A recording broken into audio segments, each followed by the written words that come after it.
पाकिस्तान के मुतल्लिक कोई एक तरीकी सवाल पूछना चाहेंगे जी? पाकिस्तान के बारे में कोई भी आप जनरल नॉलेज का सवाल कर सकते हैं जी। क्वेश्चन जी, नवाज शरीफ कदों आ रहा है?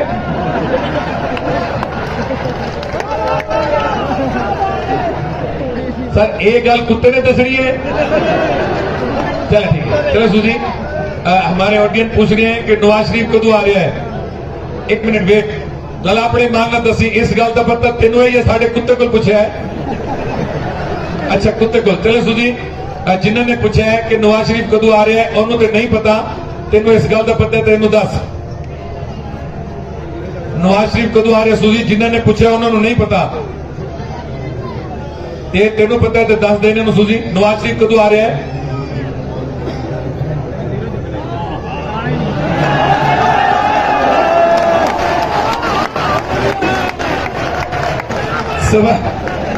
सर सिफर का मकसद यह नहीं कि वो नहीं आ रहा, अगर नाराज ना हो तो मैं इन्हें तर्जमा कर देता। Please enjoy.